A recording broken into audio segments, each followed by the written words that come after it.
क्रोध के 2 मिनट। एक युवक ने विवाह के 2 साल बाद परदेश जाकर व्यापार करने की इच्छा पिता से कही। पिता ने स्वीकृति दे दी। वह अपनी गर्भवती पत्नी को माँ बाप के जिम्मे सौंपकर व्यापार करने को चला गया। परदेश में मेहनत से बहुत धन कमाया। 17 वर्ष धन कमाने में बीत गए तो संतुष्टि हुई और वापस घर लौटने की इच्छा हुई। पत्नी को पत्र लिखकर आने की सूचना दी और जहाज में बैठ गया। उसे जहाज में एक व्यक्ति मिला जो दुखी मन से बैठा था। सेठ ने उसकी उदासी का कारण पूछा तो उसने बताया कि इस देश में ज्ञान की कोई कद्र नहीं है। मैं यहाँ ज्ञान के सूत्र बेचने आया था पर कोई लेने को तैयार नहीं है।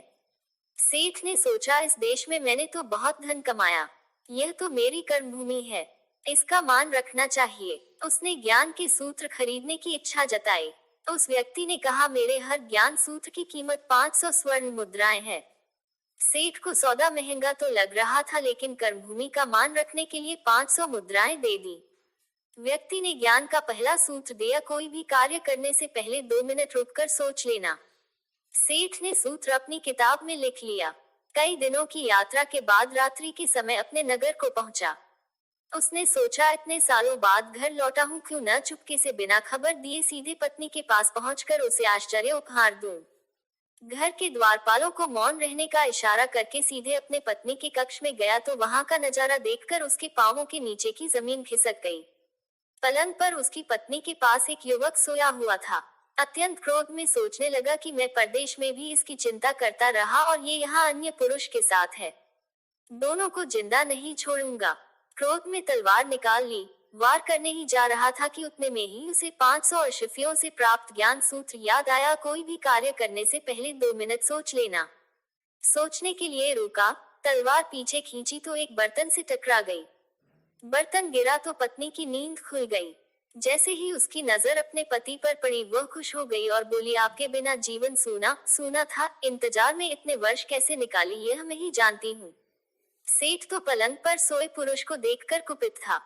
पत्नी ने युवक को उठाने के लिए कहा, बेटा जाग, तेरे पिता आए हैं। युवक उठकर जैसे ही पिता को प्रणाम करने झुका, माथे की पगड़ी गिर गई। उसके लंबे बाल बिखर गए। सेठ की पत्नी ने कहा, स्वामी ये आपकी बेटी है, पिता के बिना इसकी मान को कोई आँच न आए, इसलिए मैंने इसे बचपन से ही पुत्र के समान ही पालन पोषण और संस्कार दिए हैं। यह सुनकर सेठ की आंखों से आंसू बह निकले।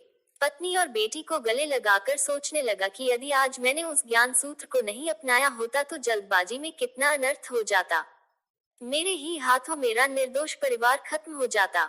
ज्ञान का यह सूत्र उस दिन तो मुझे महंगा लग रहा था, लेकिन ऐसे सूत्र के लिए तो 500 अशफियां बहुत कम है। ज्ञान अनमोल है। इस कथा का सार यह है कि जीवन के 2 मिनट जो डहकों से बचाकर सुख की बरसात कर सकते हैं, वे क्रोध के 2 मिनट ही हैं। क्रोधो ही शत्रु प्रथमो नराना देहस्थितो देहा विनाशनाय यथा स्थित काष्ठगतो ही वहनी सएव वहनिदर्ते शरीरम। अर्थात मनुष्यों के शरीर के विनाश के लिए सबसे पहला शत्रु शरीर में स्थित क्रोध है। जिस प्रकार लकड़ी के अंदर रहने वाली आग लकड़ी को ही जलाती है, वैसे ही शरीर में स्थित क्रोध शरीर को जलाता है।